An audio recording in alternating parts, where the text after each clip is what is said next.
고민 없이 사는 사람이 있을까? 고민이 심할 때는 고민 없으면 좋겠다 하는 생각을 하실 수도 있습니다. 그런데 아주 어려서 자기의식이 없는 아이가 아니라면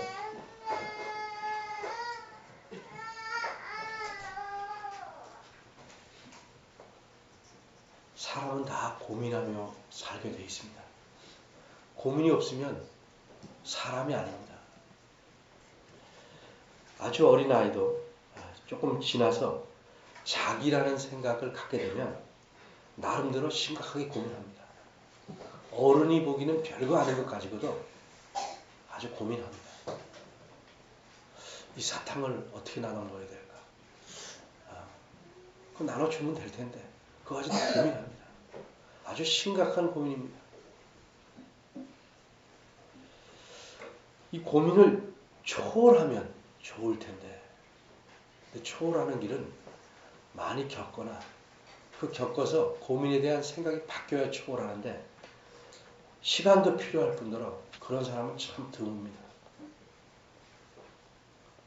근데 고민하는 것 가만히 살펴보면 항상 자기가 시급한 것 먼저 고민합니다. 그리고 자기가 중요하다고 생각하는 것 먼저 합니다. 그럼 그게 해결되면 두 번째였던 것이 다시 아픈 겁니다. 건강이 문제였던 사람은 그게 어느 정도 자리가 잡히면 또 다른 것. 그게 자리 잡히면 또 다른 것 가지고 끝없이 진행됩니다. 돈에 쪼들리는 사람은 늘 돈 가지고 그거 좀 해결되면 또 다른 일 가지고. 그러면 이 세상 살아가는데 좀 많은 걸 다 가졌다 하는 사람들은 고민 안 할까? 재물도 무한정 갖고 있어 마음대로 쓸 수 있고 권력도 모두 가졌으면 그런 사람은 고민 안 할까? 그런 사람이 어떤 사람이었습니까? 옛날에 왕입니다. 왕은 아주 위대한 고민만 한 게 아닙니다. 왕도 보통 사람처럼 고민이 심각합니다. 오늘 시편 39편을 쓴 사람은 유명한 왕입니다. 다윗. 예수님 믿지 않는 사람도 잘 아는 다윗입니다. 하나님을 이 사람처럼 섬긴 사람 그렇게 많지 않고 그렇게 하나님을 잘 섬겼는데 고민, 고통 이 사람처럼 많이 당한 사람 그렇게 또 많지 않습니다. 고민은 어디서 오는가? 평안하면 오는 게 아니고 어떤 고통과 아픔에서 고민이 생깁니다.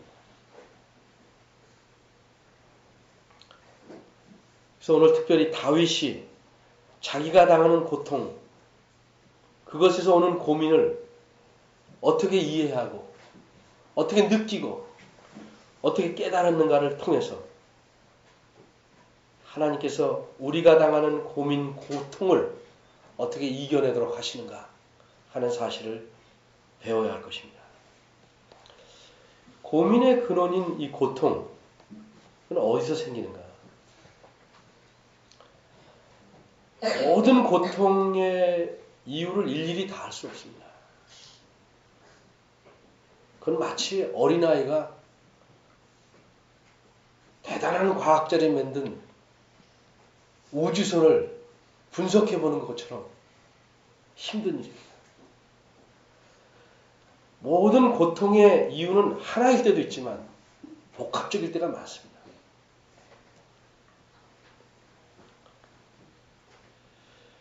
특별히 믿는 사람의 경우에는 별로 내가 크게 나쁜 짓 하지 않았는데 내가 뭐 나쁜 음식만 열심히 먹은 것도 아닌데 다 비슷하게 먹었는데 왜 나만 특별히 아플까?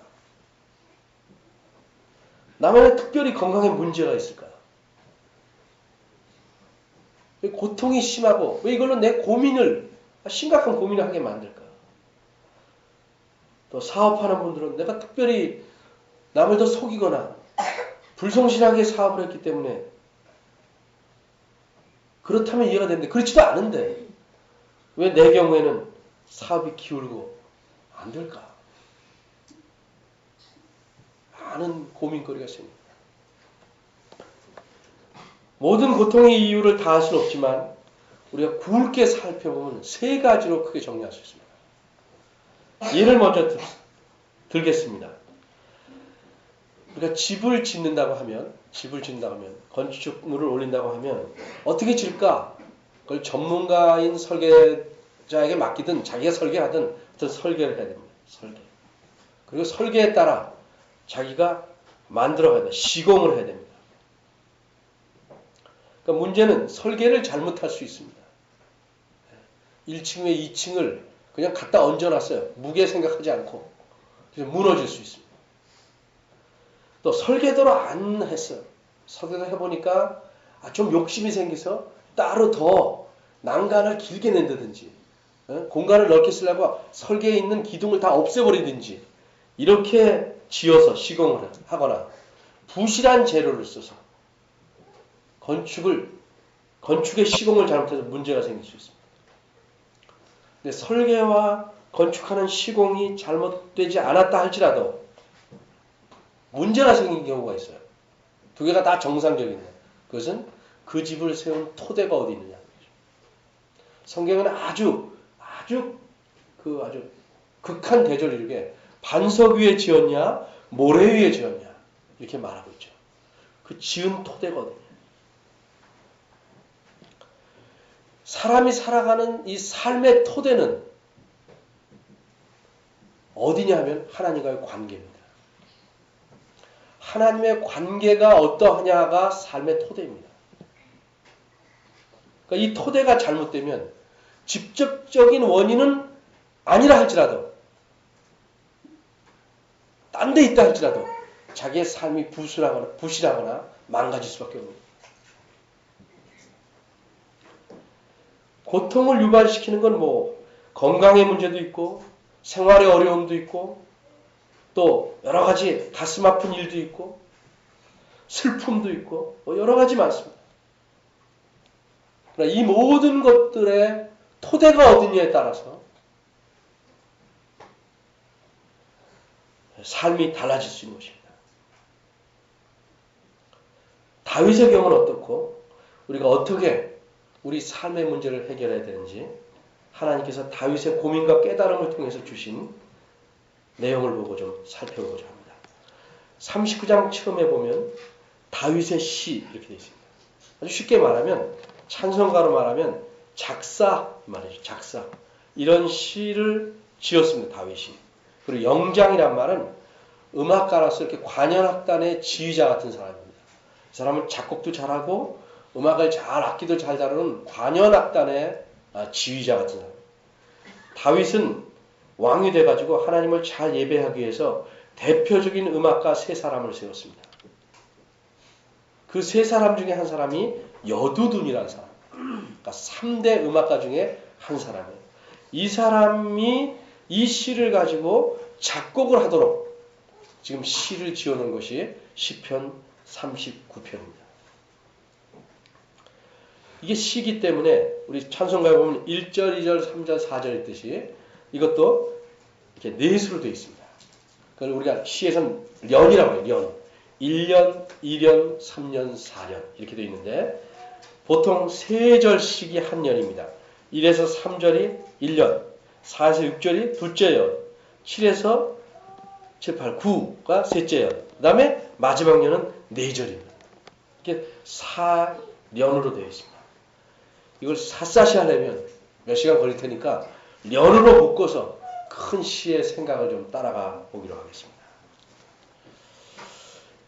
1년, 1, 2, 3절을 보니까 다윗은 이런 생각을 했어요.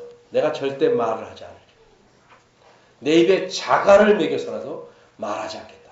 이 자갈이라는 말은 말 못하게 또 말을 잘 듣게 이렇게 짐승에서 채우는 건데 실제는 이게 망이에요. 망. 여기서 말하는 건 이렇게.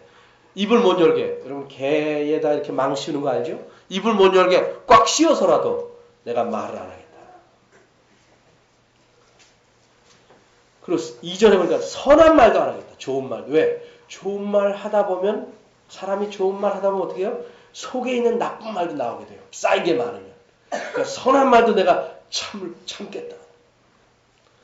근데 뭐가 이렇게 쌓인 게 많을까? 이 다윗은 왕인데 아주 어려운 상태에 있었어요. 학자들은 생각하기를 38편과 연관해서 생각하는데 건강이 무척 나빠요. 근데 옛날 사람들은 저렇게 하나님을 잘 믿는데 건강이 나쁜 거 보니까 가짜구나. 하나님 벌 주셨구나. 여러 가지를 생각하니까 그게 더 괴로운 거예요. 신경을 많이 써요. 친구들도 친구였다고 생각한 사람들도 원망하고 떠나가고 배신하고 그런 상황 속에 있어요. 일은 꼬입니다. 곧 죽을 것 같아요. 내가 이게 뭔가? 자긴 자기 마음을 잘 알죠. 내가 하나님을 성실히 섬겼는데 왜 나한테는 남들이 손가락에 차는 이런 건강의 문제가 어려움이 꼬이는 거예요.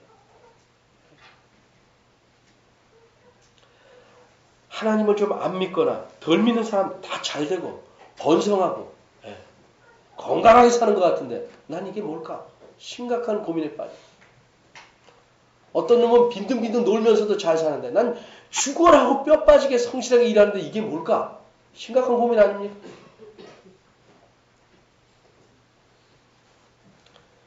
그게 가득 차 있으니까 혹시 말하다가 하나님께 원망을 털어놓을까 봐. 하나님을 원망할까 봐. 내가 말을 안 하겠다. 함부로 말하다가 불평이 나오고 그러면 하나님께 죄를 지으니까 좋은 말마저도 안 하겠다라고 아주 작심을 했습니다. 그랬더니 무슨 문제가 생기냐면 2절 뒤에 보면 내 근심이다. 더 고통이 심합니다. 할 말을 해야 되는데 못하니까 얼마나 고통이 심하겠어요. 억울한 걸 못 내놓으면 정말 고통이 있어요. 힘들 때는요 말을 막 해서 풀어야 되는데 이 못하니까 가슴이 죄이는 거죠. 이건 졸릴 때 못 자게 하는 것보다 더 힘들어요. 설교는 하나도 안 들어오고 돌려 죽겠는데 목사님은 계속 쳐다보지. 못 자는 거 얼마나 힘들어요. 그것보다 더 힘든 게 말을 못해서 고통이에요. 이른바 그러면 화병이 생기죠. 참다 보니까 화병이 생겨요. 그래서 내 마음속이 뜨겁다 그러는데 불이 올라오요. 불이. 그러니까 하나님 말씀 묵상하든지 생각하든지 가만히 있으면 속에서 침이 오는 거예요. 견디다 못해. 에이! 말을 해야겠다고 말을 터뜨립니다. 이게 1년의 얘기입니다. 2년. 좀 욕이라도 하고 주먹질이라 하면 시원한데 그러지 못해요. 옛날에 어떤 개척교회 하는 목사님이 그때는 목사님이 이렇게 교인들을 데리고 옵니다. 근데 운전하다 보면 아주 열받는 일 많잖아요. 앞으로 껴들고 그때 그냥 욕이라도 한마디 하면 시원할 텐데 이 주일날이잖아요. 가서 설교해야 되는데 그러니까 너무 힘든 거예요. 교인들은 뒤에 탔지 욕도 못하지. 적어놨어요. 마음속에 1번은 가이 새끼 2번은 미친 아무 3번은 나쁜 써놨어요. 그래놓고 확 끼어들면 1번 너는 1번 또 그럼 너는 2번 너는 3번 계속 부르는 거예요. 그러니까 화가 풀리더라고요. 교인들은 왜 목사님 저럴까?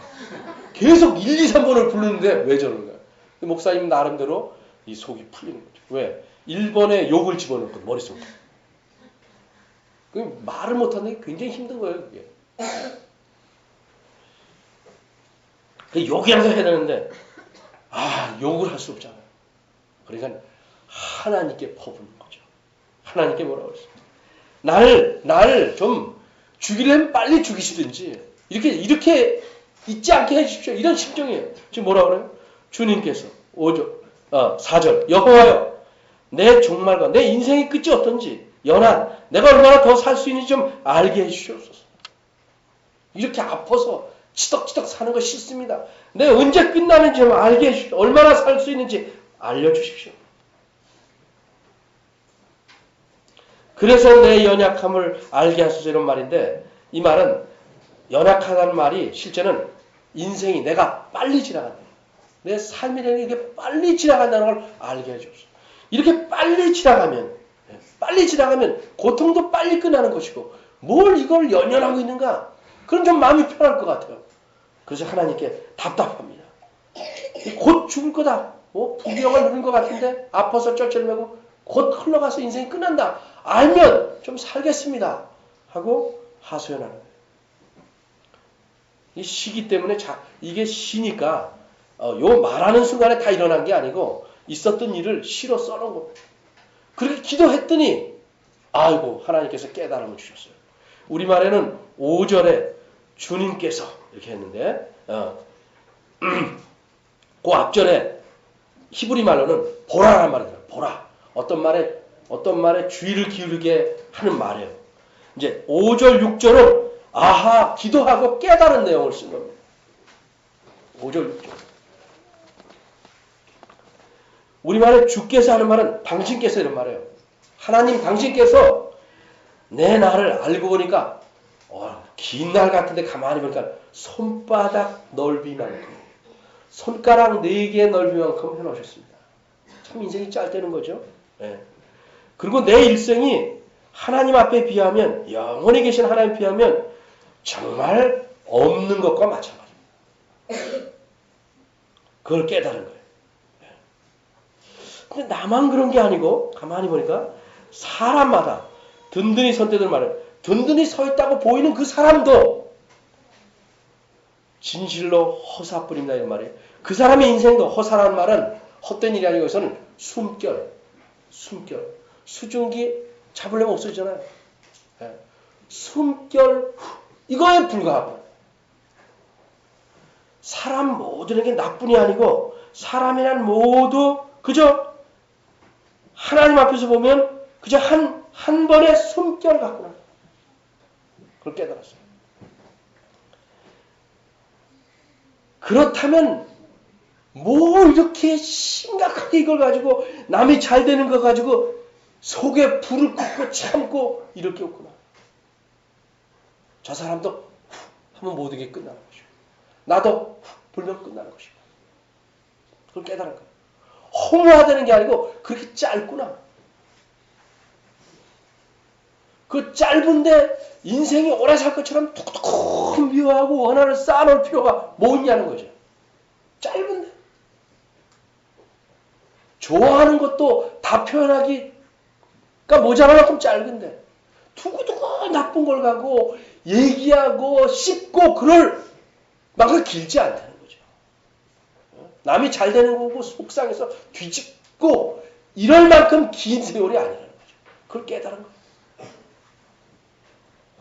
다 숨겨갔구나. 그리고 셀라란 말은 아마 학자들마다 다르긴 합니다만 제가 이해하기로는 우리 박 선생님 나와서 노래하다가 한음 높여서 합시다. 이게 셀라예요. 한음 높여서 합시다. 그러니까 음악을 지을 때 음을 좀 높여서 조를 올려서 좀 하는 거예요. 그 다음 말은 좀 더 이렇게 좀 깨달음에 대해서 더 좀 크게 말하는 거죠. 그리고 또 깨달은 게 사람들이 뭐 정신없이 살고 그런 게 가만히 보니까 그림자가 다니는 거구나. 사람들이 제 힘으로 산다는 건 그저 그림자가 왔다 갔다 하는 건 실체가 아니구나. 하나님과 떠나서 사는 사람들은 그저 그냥 그림자가 왔다 갔다 유령들이 그냥 다니는 것과 같은 것이다. 옛날에 책에서 이런 게 있어요. 아름다운 여인에 대해서 나쁜 생각이 드니까 갑자기 생각을 고친 거야. 가만히 고쳐보니까 해골 모습이 보이는 거야. 해골이 저렇게 걸어갔구나. 그러니까 갑자기 좀 안 좋았던 생각이 없어지더라고요. 영어에도 이런 말 있어요.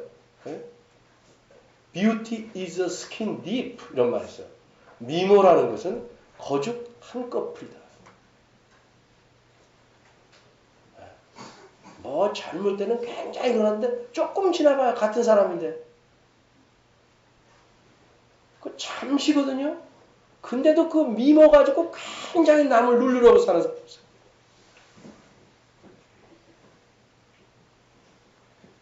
그저 그림자같이 그리고 분유하다. 헛된 일에 정신없이 떠들고 바쁘구나. 재물을 모으려고 추락하고 그러지만 결국은 뭐예요? 그것도 업적을 쌓으려고 애쓰고 명예를 얻으려고 하지만 그 싸우면 자기가 차지하나? 남이 차지하지도 누가 가져가. 이런 거구나. 깨달은 거예요. 그러니까 사업하다가 이런 사람 있죠? 가끔? 예. 열심히 돈 벌고 났더니 애들과 가정은 자기하고 담을 쌓고 있어요. 뭐예요? 여기서 명성을 얻고 돈을 얻었는데 그 돈이 아무도 쓸 데가 없어. 관심 한번 보여주는 거 싫다. 관심 없는. 사람이 이렇게 사는 거구나. 거기 생각에 이르니까 그렇다면 이렇게 이연이 끝납니다. 깨달음이 하나님이 주신 깨달음에 이르니까 7절에는 우리말에는 그냥 생략되어 있습니다만 그래서 이제는 그러니 이제는 이렇게 시작됩니다. 그러니 이제 그렇다면 이제 내가 무엇을 바랄까?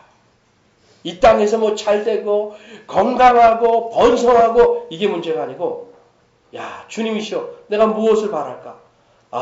내 소망은 오로지 주님 당신께 있습니다. 라고 고백합니다. 이게 이 시의 전환점이에요. 내 소망은 당신께 있습니다. 그럼 소망이 하나님께 있으니까 주님께 있으니까 이제 좀 생각이 더 크게 깨달아지는 거죠. 깨닫게 되는 거죠.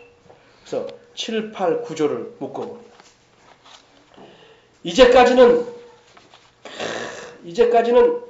내 어려움 때문에 고민하고 내 건강 때문에 속상해하고 안 되는 잘 안 믿는 사람이 왜 저렇게 잘 될까 심각했는데 뭘 깨달았냐면 9절에 보니까 내가 잠잠하고 입을 열지 않겠습니다 이렇게 말해요. 왜냐하면 이제 그걸 억지로 참았어요. 그걸 터뜨렸는데 이제는 억지로가 아니고 정말 평안하게 잠잠하게 되는 거예요. 왜? 그 이유는 주님께서 당신께서 이 일을 행하신 까닭입니다. 내가 어려움을 겪고 건강에 문제가 생기는 것은 하나님께서 나를 치신 것이다 라고 깨달은 거죠. 왜 치셨는가? 나는 그래도 깨끗하다고 생각하는데 하나님 보시기에는 내가 죄가 있구나. 하나님 보시기엔 나한테 떼어낼 것이 있구나. 하나님 보시기엔 내가 깨끗게 해야 될 게 내게 있구나. 그 생각에 이르는 거예요. 이제껏 비교하고 원망하고 억지로 참던 침묵이 이제는 아니고 이게 하나님께서 나를 깨끗게 만들어서 나를 회개케 해서 더욱 하나님을 의지하고 회복시키려는 굉장한 일이구나. 깨닫게 되는 거죠. 그런 깨달음이 있으니까 8절에 얘기하는 거예요. 나를 모든 죄과에서 죄악에서 건지시고 내 잘못으로 우매한 하나님을 모르는 자들에게 치욕을 당하는 일을 명쾌해 주옵소서. 이제 하나님께 구할 것밖에 없어요. 그래서 하나님께 이제 구합니다. 10절부터. 이제는 뭐라 그래요? 나는 잘 믿으려고 하는데 왜 이런가 아니고 주의 징책, 당신의 징계. 하나님 당신의 징계를 이제 내가 깨달았으니 좀 옮겨주시고 건져주시길 바랍니다. 내가 욕심 안 부리겠습니다. 주의 손이 치심으로 내가 정말 거의 죽기에 이르렀나이다. 이렇게 고백합니다. 고 37편에 보면요. 그것도 다윗의 시인데 24절에 이런 말이 있어요. 여호와께서는 사람의 걸음을 정하시고 그 길을 기뻐하신다. 그래서 여호와께서는 자기 백성을 넘어지지만 엎드러지지 않게 하신다. 그 손으로 붙드시나. 그렇게 말했어요. 다윗이 하는 말이에요. 근데 나를 붙드셔서 넘어지지만 엎드러지지 않게 하는 그 손이 이제 나를 치시는 거예요. 아주 매서운 손이에요. 나를 쓰다듬는 손이 나를 때리는 손으로 바뀐 거죠. 부모 같죠, 부모. 자기 자식을 정당하게 때리지 못한, 말로 해도 약간 그럼 한 대 줘박아야 되잖아요. 그러지 못한 부모는 성경 말씀에 그 자식을 결코 사랑하는 게 아니에요. 그래서 그 아이가 어떻게 됩니까? 키워봐야 안다고요? 뻔히 알죠.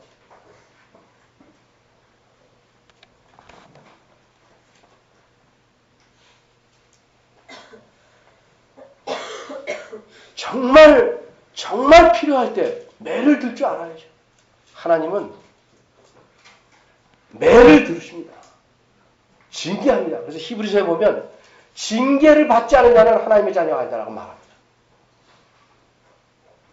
하나님도 그러하신데 사람이 폭력은 싫어요 그러고 안 때린다면 상당히 주제넘은 짓이에요.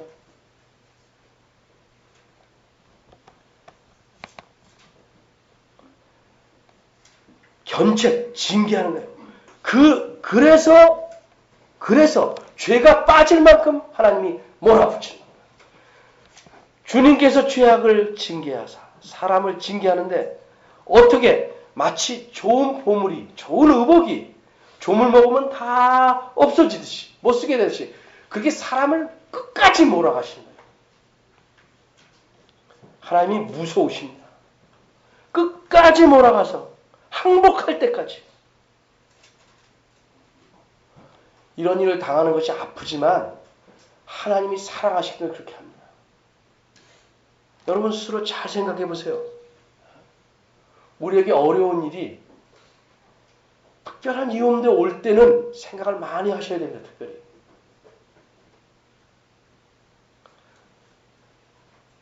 목사의 눈에 보기에도 조금만 고치면 쓸데없는 고생 안 하는데 몇 번 얘기 안 들어요. 목사님이 1차 경고했어요. 그래도 안 되면 어떻게 하겠어요? 목사님보다 더 센 분이 손을 댈 수밖에 없죠.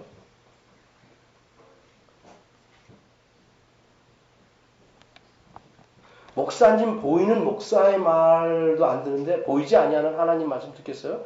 대부분 안 듣습니다. 전혀 안 듣습니다. 성경의 논리는 그렇잖아요. 보이지 않는 형제를 사랑하지 않는데 보이지 않는 하나님을 사랑하겠냐? 아니라는 거죠.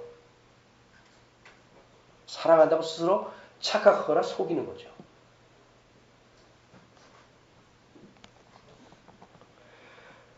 그리고 11절에 뭐라고 얘기합니까? 그리고 참으로 사람이라는 건 허사, 숨결입니다. 그러니 하나님이 그 내리치는 손을 견뎌낼 사람이 어디 있어요?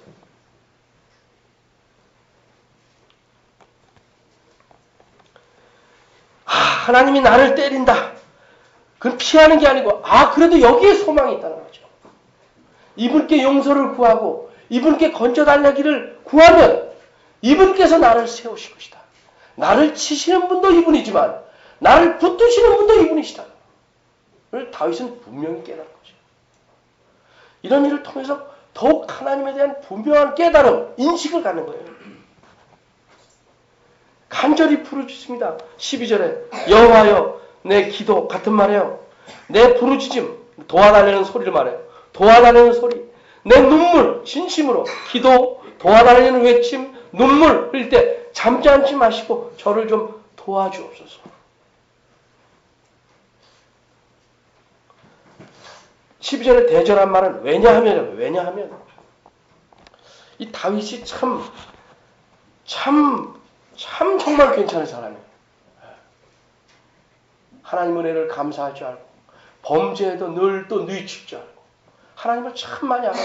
이런 다윗의 시가 많아서 이 시를 통해서 우리가 하나님을 더 많이 배우는 거예요. 하나님께 말하는 게 뭐라고 그래요? 저는 왜 하나님이 제 기도를 들어주셔야 되냐.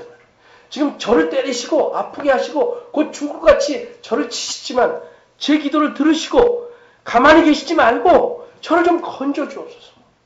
저를 용서하시고 건져주옵소서. 그 이유는 되죠. 나는 주께 객이 되고 거류자이기 때문이다. 주께란 말은 조금 말을 풀어놨어요. 이런 말이에요. 객은 나그네요. 나그네. 외국 가서 사는데 그냥 다니러 다니는 사람처럼 저는 나그네입니다. 저는 이 세상의 손님입니다. 무슨 말이냐면 주께라는 말은 주와 함께란 말이에요. 저는 나그네인데 주님과 함께 다니는 나그네. 그런 뜻이에요.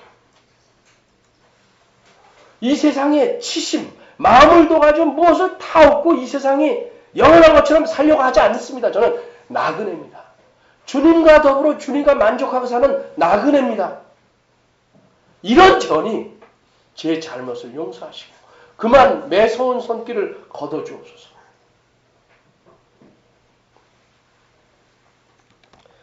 그리고 주는 나를 용서하사 말을 풀었어요. 주께서 이 매서운 이 매를 걷어주셔서 나를 받아주시고 그냥 놔두시면 내가 죽어 없어질 것입니다.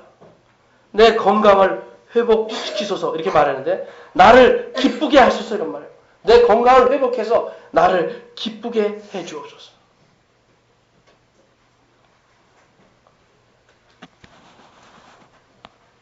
다윗이 깨달은 게 뭐예요? 자기 고통을 통해서 뭘 깨달았습니까? 나는 이 세상에 치심하고 마음을 두고 사는 사람이 아니고 이 세상에서 사는 나그네다. 근데 혼자 사는 게 아니고 주님과 함께 사는 나그네다. 이 세상에 마음을 두지 않고 이 세상과 친하며 사는 사람이 아니고 이 세상에서 살지만 하나님 앞에서 하나님과 더불어 사는 사람이다 하는 인식이 뚜렷해진 거예요. 어려움을 통해서. 그리고 나를 더 깨끗게 하고 내 죄악을 말갛게 씻기시려고 나를 치셨다 하는 사실을 알았어요. 그러니까 그분께 세상에 보던 불평을 다 없어지고 그분께 소망을 두고 그분께 회복을 간구하는 거죠. 하나님은 모든 자녀를 이렇게 다루십니다. 다윗이 자기 이야기하면서 사람 전체 이야기를 바꾸죠. 사람은 하나님 앞에서 숨결과 같은 거예요. 별거 아니에요. 그런데 자기 자녀시기 때문에 바로 세우시려고 어려움을 통해서 때리시고 고치시고 세우시고 이걸 잘 견뎌내야 됩니다. 그래야 강하고 참 기쁨이 넘치고 든든한 하나님의 자녀가 될 수 있는 거예요. 물론 힘들 때는 주님 이 고통이 없어지게 해주십시오 라고 말할 수 있지만 그 전에 어려울 때 생각해야 됩니다.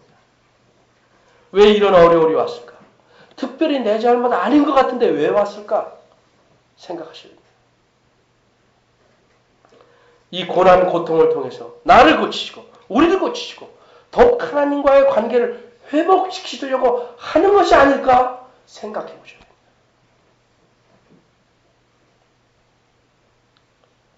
조금 생각 있는 사람들은요.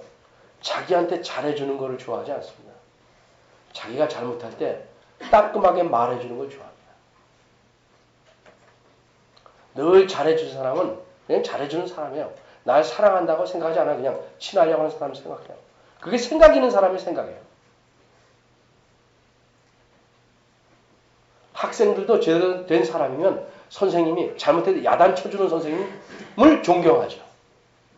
야단 안 맞는 걸 좋아하지만 진짜 존경하는 사람은 잘못해도 내비두는 사람을 존경하지 않아요. 하나님이 여러분이 원하는 대로 계속 쫓아가면서 해주는 분이라면 그건 이미 하나님이 아니고 우리가 섬길 가치도 없어요.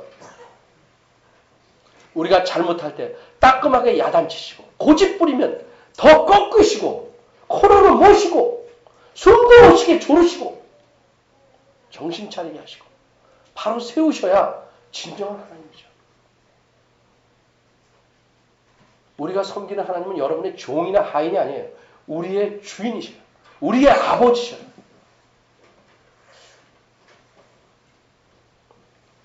다윗의 깨달음이 여러분의 깨달음이 되길 바랍니다. 다윗의 하나님이 우리 하나님이십니다. 어려운 것 그럴 때마다 불평하고 속상해하지 말고 이것을 통해서 하나님께서 나를 세우시다.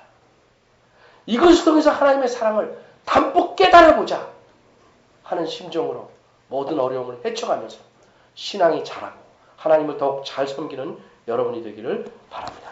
기도하겠습니다. 하나님 아버지, 내 생각에 있는 대로 하나님을 좁혀서 줄여서 생각하지 않게 하시고 크고 위대하시고 참 어미로우시고 자상하신 하나님의 모든 성품을 성경을 통해서 잘 배우게 하시옵소서. 그래서 우리의 삶이 늘 하나님 앞에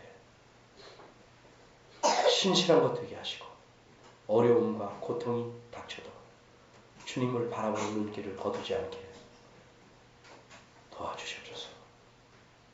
우리에게 닥친 어려움이